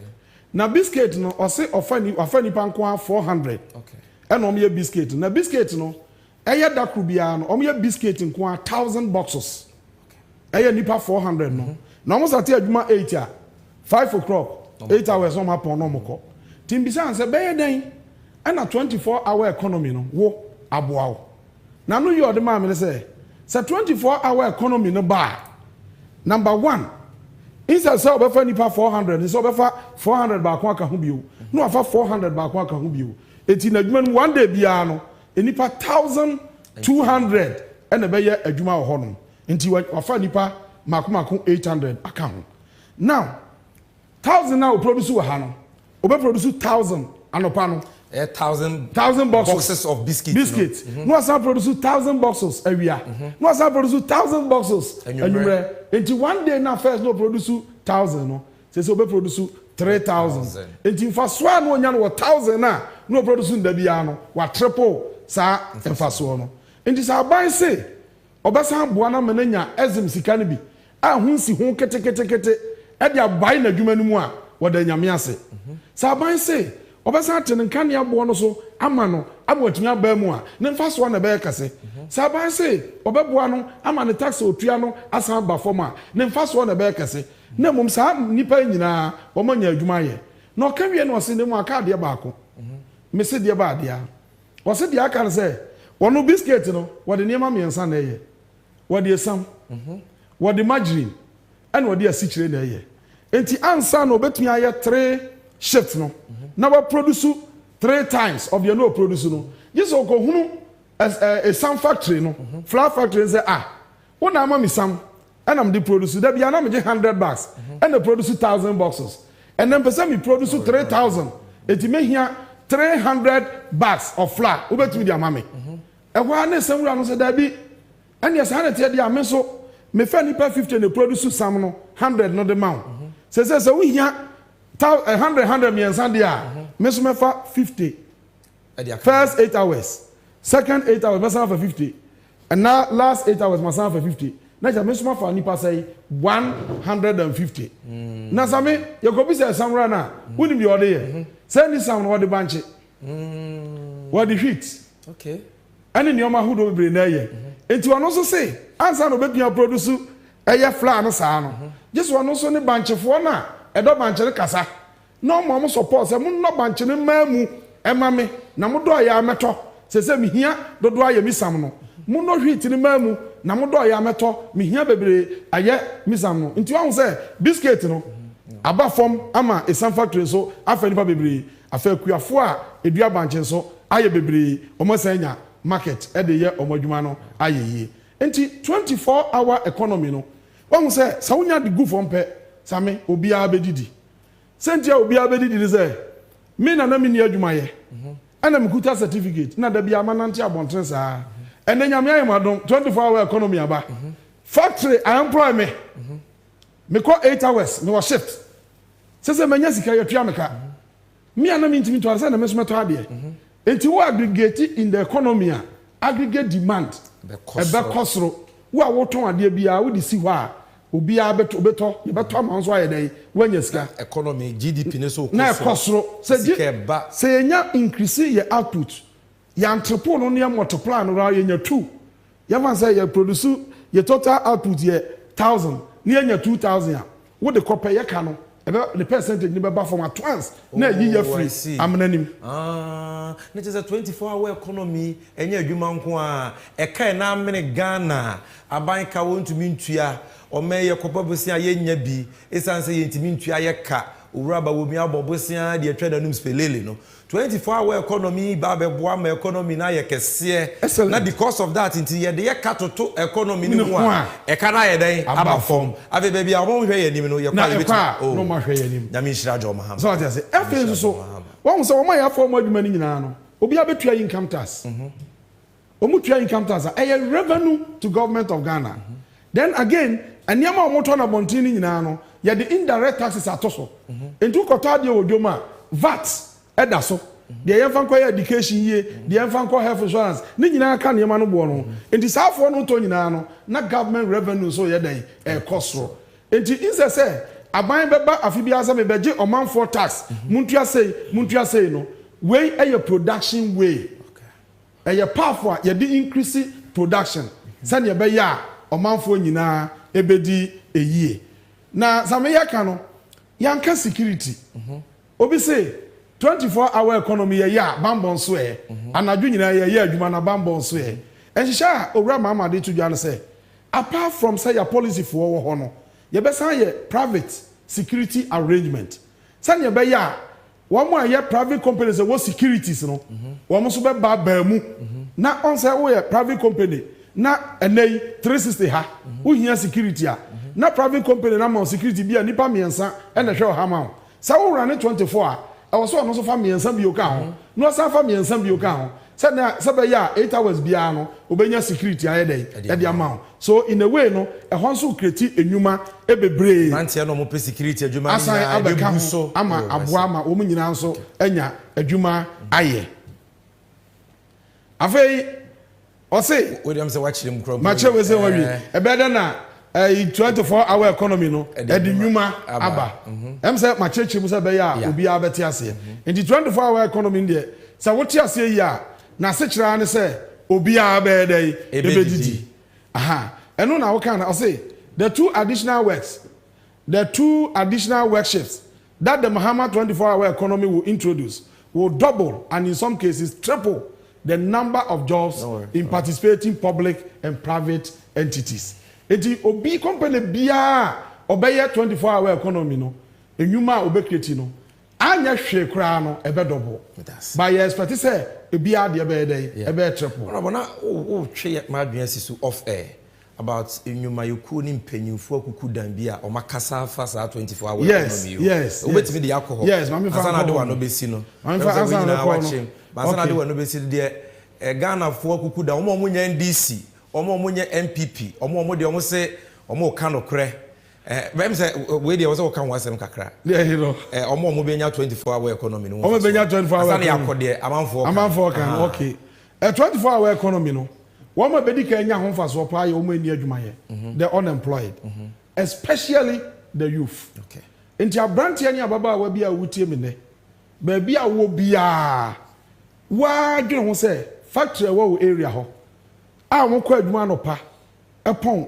anwumre nonum se factory no eye 24 adwuma eye 8 hours miensa enipa do sen no befa na adwuma no wunya bi nya na and across the nation se adwuma ye bobo so bebrebe nyina no abrante be ne beka fie ababa wa be ne beka fie the construction for ni nyina so ka ho se construction no de eye ne se ma contract se koyi kwan now kwa ubeya adwuma kopem sa ade beche because ye kwa abrochire anadwo a wada nyina na road contractors ye dey ye adwuma enti so ofa nipa 100 na ya and now all run 24-hour economy obefa nipa 300 yes still bend that for bibiri adwuma Messi adwuma carpenter adwuma in fact a man cross one so nyina benya adwuma ye dey aye enti na uka 24-hour economy na nipa do nyina age so say 24-hour economy was obia bedidi that's na underemployed for no mo ka mo de ka you see underemployed no we mo yan krofo a wo mo ya adwuma na so adwuma na wo mo ye no wo makatwa wo mo nya ye ketekete a enso wo mo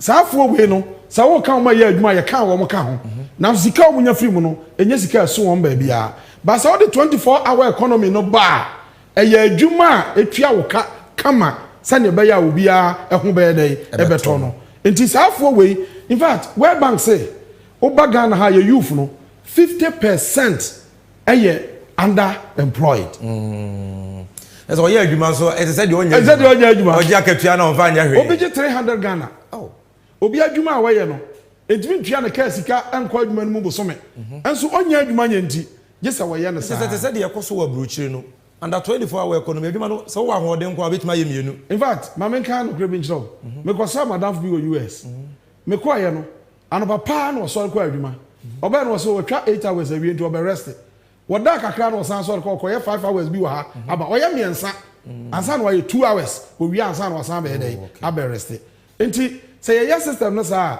obia benya bibi kakra ya ono so ebenya bibi adie ama ayi enti akuafo be benefit senti akuafo be benefit say ya factory no to banche e dey aye starch enya kuani na edua banche starch factory no ofa nipa bebre nya akuafo mai ni omnananom e na ofa omadwuma so kuani na nya sika kakra fi na adwuma yi mu ne ba nana nso anya adwuma aye dey aya se ne ho mfa na obetimi so aye dey ahwe ne bi onim se anwa a mo yi hwe anwa ye import ba Ghana ha ye o company se ya anwa ne bi wo ha se ye boa mo ma mo ezin fase no munya sabosia na on be ba mu kase anwa no bi ho the sunflower seed no e na eye enti farmers na dua sunflower no ye to mo sunflower seed no e de aye oil no na mo man so ye dey enya adwuma ye dey aye afa traders obi a wo ton ade wo ma mu bia no se ahokyera ba adwadifo su ne se amanfo ni sika ne ato ade enti wodi dwa bia ye free kra ye ntimi ntua na wudwa no ye dey egu na se mrantie no ba ni na mabontin dodo ni nyina anya adwuma ya and obi ha se wo to ade kakra who would then complain so obi an complain obi would see wa obi abeto bia ma ye dey ayeyi alright penyufo bi nsem wa na wo ka kire me no na students no so e ha no hia me okay Sammy dey hia me say on say nkra me bre ho ko school a ono na hwe no okay obi o ha na hia me ba ha obi frɛ me ni problem pa na say na accommodation onya ska ntua nti waka kire me say ono me tibia bi ase so amoa me a me nya ba bi a meda madam for me da ne nche no watu me mesro boam na nya dan enem sakra we say eyade a 24-hour economy ye ya kayama kwan no obetumi akopɛ adwuma bi aye hours kakra 8 hours bi na wode abobo ska no ebe bie school no na wanya ska no de tua no bela obi ahu problem bi a wo basame say 24-hour economy say ebo no tofa eti say ubobra na wagege bosia maka amene wo na wo ye ho hwie nya yi na watrasia na ase dabi se manyere me ho anya adwumaden a eka bekume enti first na me ye adwuma 8 hours pe ene de kanti me ye adwuma no 16 hours na ma da 8 hours asem ya me de sisu bie ma si ha no su bie ma ma wuza wo bon sem no tofa si ha no tofa pa ni cheze me ye adwuma na me sika nsome ti magege bosia ma ye reckless kakra ameka abedware me se si awo ha nakafo ba bra kofi agie sika bra fam sika ma me nya ena matransia na hu se adwuma na me ye 8 hours pe no me sika me nya bosum bia ye 2000 Ghana 2000 Ghana nsome ena maka we do me se de me nya 8 hours bi onka ho na me nya 16 hours na last 8 hours no me fa na se be ya me nya 4000 me nya 4000 there se me pe loan kra wo banka me nya bosia kwa anim na me de tua me hoka na ma ye free and so because a 24-hour economy enye ya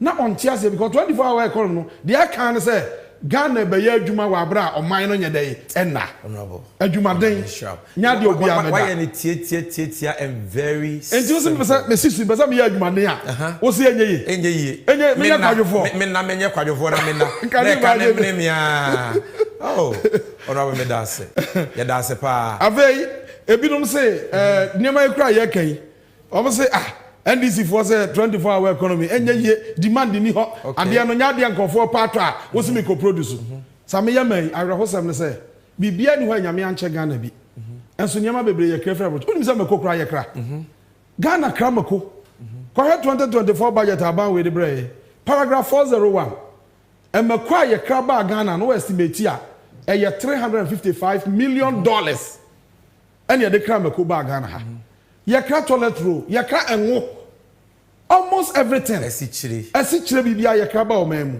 so say nei aniema ye kra no ye produce ye boama producers wa ha no ye ma omu sika from the Exim Bank na ya ma omu tax incentive na ya jeje won so amomo tun produce more afa nipa bebra produce more na ya ka say the different no ha ba na ya teso ama ye ho atoya we so si demand ni ho eni ho eno so free here all right it is our candia na yes a 24-hour economy no eye ade a ebeje oman because ehia sika kase bia na de aye eye just adwene ena nyame de ache yewura John Dramani Mahama ena onyame na de ama no and the time for the 24-hour economy is now and no force on earth can stop an idea whose time has come. Okay. Anybody be able to come once. We sorry, was say oh, I have a TUC. Was a game changer. Was it a dear way dear? Nyam Messi and Kano Cray. What I could do? No, in America. So 24-hour economic power Ghana there, a game changer. I can't use here. A Ghana, you know, time. It's a NDC for Ghana, my four Nina Kuno. Adia to say, baby, a genius here. And son of man will be free. I which you yes, a 24-hour. Konim kakra me ansa na ye de asi. Konim kakra. We mo so ye mfo a. We say so ye Guta. Guta so omo president akasa. One also say, "Aya 24-hour economy no, eye papa pa." Wow. Ono aboko nim kakra. Me say kakra wo ho.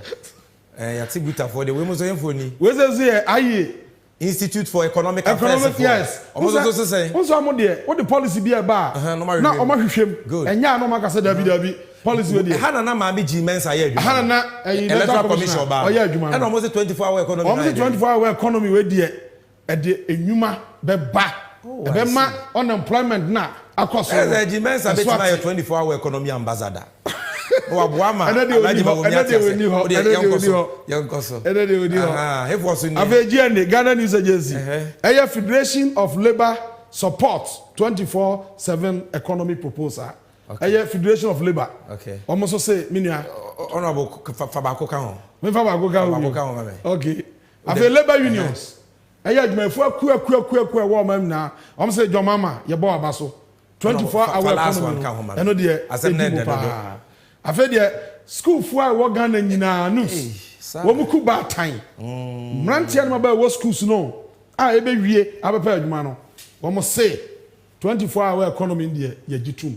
Eye pepepe enti me nua branche ababawa baby awa wo Ghana ha bia ene amano ni nyina mo mo abroche dem 24-hour economy eye ade papa yenya wa ha no 24-hour economy ene de ato animi wei ene be ma wadwuma wei ne be ma won soso wa hu sa wo daache e wo mamu wei na so betumi anyini aye bema aye oba ahwe wawofo ahwe uma ahwe unuanom ene obia enti mo mu anyina aye nsom na 24-hour economy de obia ebedidi medam wase honorable Eric Opoko onyamisha so pa enyemamu ada ho na we part 1 because 24-hour economy there yewura Mahama da yeso wo ma my Ghana no eno ne so wo mu pa eno ti ubesan so ababie ma ya part 2 ni aye part 3 na babie ne yantimi amfa nchechi mu na amfa nyina no ye dia fa busu na da ho no obia se ye enye se ye NDC amanyofo enti ne ye ka de ye ka wate de adwumayefo organ nyina kubatan aka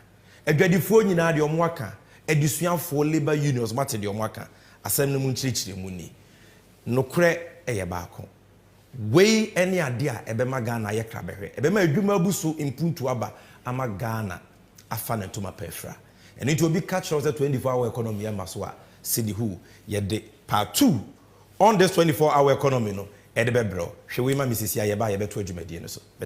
We are also very interested and we are eager to know a lot more about his great idea of a 24-hour economy. I think this one, comrade, you have to take your time. Because I can imagine the amount of jobs that this kind of thing will create. That could be the game changer. I'm telling you that you have opportunities in this country. We work 24 hours, 3 shifts. So if you don't get job in the morning, you can get it in the afternoon or in the night. So where are the young people? Get ready for jobs. And Your Excellency, let me give you one thing about your 24-hour economy. I think we had a program at School of Mass Communication. It was live. And I've actually thank you for this. At that time, people were just opposing. I said, no. If even you say that it is already there, there's nothing wrong for us to enhance it. And there's more that we can do in the night. There's more that we can do in the night. There are so many things that are creating nuisance in the afternoon. A lot of them. That when you go to Opera Square, when you go to Kantamanto, when you go to Okanshi, in the afternoon where people are shuttling around, that's where we are offloading our goods. And so it made the place very congested and can. So, Your Excellency, let's think about the things that create nuisance in the day and put them in the night.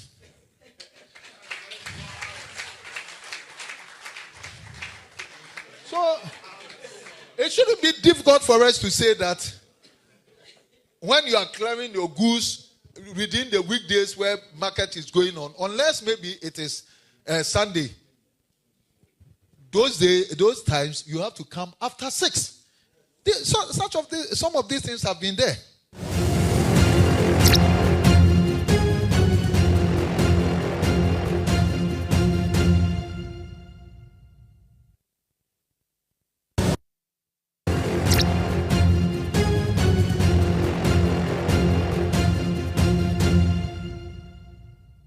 Abuzafo yede obi ase ene yakasa fa moment of truth katasheshe ne proye ho 24-hour economy no so yede hu nchiremu ama on NDC and you. This is lest we forget. In the next few minutes yebe kakaye ho ensem bi a ehia se yekai. And then what are we talking about? Yakasa about etwo taxation. Because abuzafo etwo eyade a oman bia mu ebi ho. No country can do without taxation. And found when sika when media chew as on my and abyssina was all man for tuato. And it's not used to crowd tuato. No, can say give what belongs to Caesar and what belongs to God to God. NDC amanyoku ayentiato. Ye hia pa what won come we mun say. Aban ne to a wode babia no. Emro so na emu omanfo ekomu. Na de hia pa biem ne say sa to a aban na bagege afi ho no. Ode aye nyema pa edim puntu ahotoni ye yobebo man ni mu na Ghana ni bia nya so mfaso enu tie ne ye baba behwe ensem ba komienu bia MPP fo ene omo kandifo mo frankatufo owura ba womi a oyo mampenya be de akiri mprempren na Ghana sika sem nyina ono ne hye ne nsa chairman of the economic management team emra omo opposition no ensem ben no mo kan ye about eto. Na nei omoba yo madisu ana. You see, our work here as the opposition is to hold the government accountable. Is to hold the feet of government to the fire of accountability. So contraria, omonde Ghana for share on the 7th of December 2016, 7th of December 2020 no obudisi ana omuniso. It is a refi. The Uraba womia kan about etwo and aye Ramahama hwete pu mame. Tax issue is a major issue because if you are so, fixated on revenue, you will essentially end up hurting your production. And so if you go back into history, you study the economic history of United States, Germany, England, all of them have used the tax, policy to encourage production. And this is why we are saying that, today you have a situation in Ghana, unbelievable situation, when businesses are out on strike. Businesses who should be selling are out on strike. Why are they out on strike? Because they've been overburdened by taxes, and if you don't take care, you'll be chasing the tax revenue and killing businesses. And when you kill businesses, it means you are causing unemployment. And so if you go back, this is why Nana Akufo-Addo is saying, we need to mobilize financial resources. So why are you going to be imposing VAT on financial services? It doesn't make sense in a country which has got a very large unbanked population and we want people to bank. We will abolish that, he says. We will abolish import duty on all raw materials because that has been a policy that will help production. Let the businesses produce. Let them make profit. And when they make profit and employ people, we will get income taxes and we will get corporate taxes. So you don't go ahead to kill the business. No, let them bring in the raw materials. Let them produce. The MPP will shift the focus of economic policy away from taxation to production. So we are going to move away from taxation to production. From taxation to production. Mama nsɛm bi na mwatie ne mrenti kakra we ne betimi abo akyerɛw. Matibi, omoka se omo be move from taxation to production. Oraba wo mi ase jo mama ni mama mu omo number the timu eden. Enti na ode VAT ne taxes ato yen so. na omo de omo ba omo ntotuo mu omo ba betete to so ama Ghana fo ndwuma atimi akoso production akoso enti ye hwe de omo ye we just part 1 of taxation to production abujanfo ye raba wo mie ya ono na ye chairman of the economic management team what say ye boss obe move here from taxation to production abenyi eto ba ko a ye raba wo mia e de aba beto ye so ene ye to a ye friend COVID-19 levy eto 2022 na ban de ba ye ya chemu mienu 1% on VAT na ba wo mia say ni se yetum no or the COVID levy atoso 3% enti ene VAT flat rate about 4%.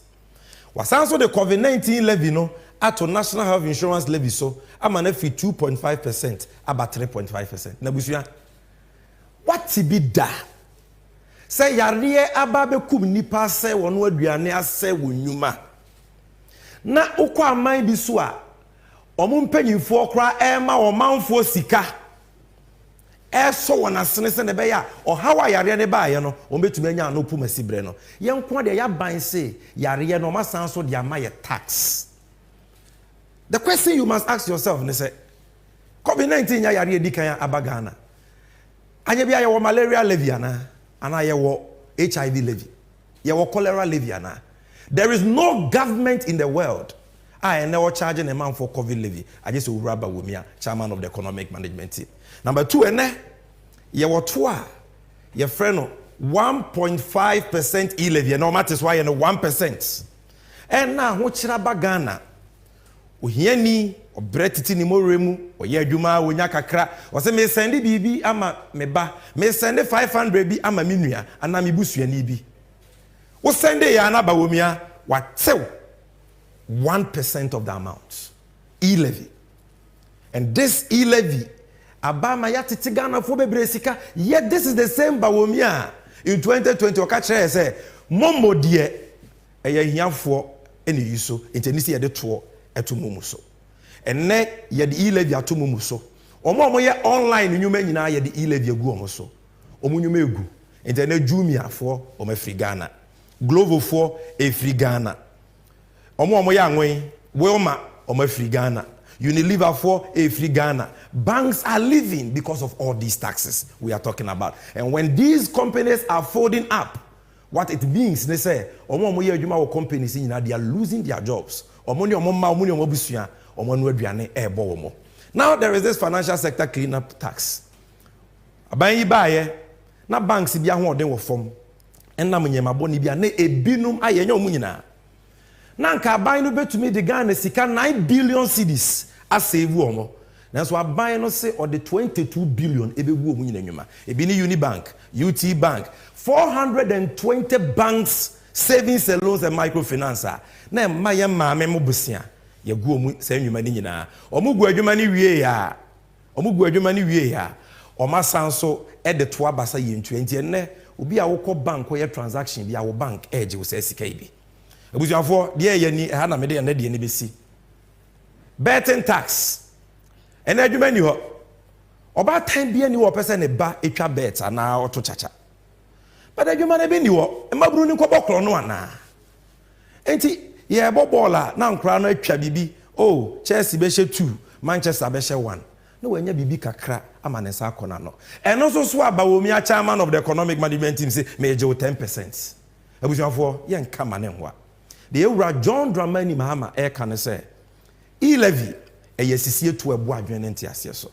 Se ye nyame ne pe na ye na dom ne to abama no a obe ye fi ho. Eye betting tax ya make ho asemi. Ewura Mahama say eye nyame adom ne ye ne mwa ne to abama no a eno so obe ye fi ho. Okan ye pe kope fo. Ewura bawomia nkontompo hine na otwa ntoro odi kan. Ono so akwa bi say betting tax ni e-levy obe ye fi ho. Now who e-levy wa na wo de buy producers mo ma John Boadu asem no former general secretary of the New Patriotic Party. Now asem wa okan about the e-levy. If producers can give that to me, many bejepa. Give me what John Boadu said on the e-levy. John Boadu the general secretary of the New Patriotic Party at the time e-levy was passed. Na abayi mpenyinfo cabinet ishia take decisions are or Tiwobino. Now, Semni, or say Bawumia is in full support of e-levy. Now, what I know one of Makukunu, Quetifico, who's you know about for Bibisa. Why walk off with e-levy abano? And then what to say Mahamas will betray e-levy into Susu. I don't know who Chemune. Because Akufa don't know, and I can say, we are saying, you know, with him in the war or the economy, no, Asher won't say. And that was for Mamma will be in for 6 and a near 9 p.m. Mamma will be in 5 years and a near Kalu. They said, the midi can't, you know. Quatre quasi or beshont or bemount to ma, Tinny. Bawomia besia so acquired and quashema. In fear watching me or buffer frack or wafan and bama neba air co Jesus. Say, and ka obey to me a movie from taxation to.